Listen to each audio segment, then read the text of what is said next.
శివ నీదు మహిమ ఎన్నటికీ తెలియదాయే,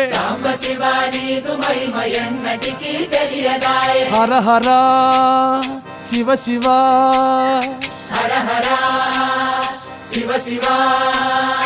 గంగా జలము తెచ్చి నీకు అభిషేకము చేతునంటే, మరి గంగా జలమున సేప కప్పల ఎంగిలంటున్నావు శంభో.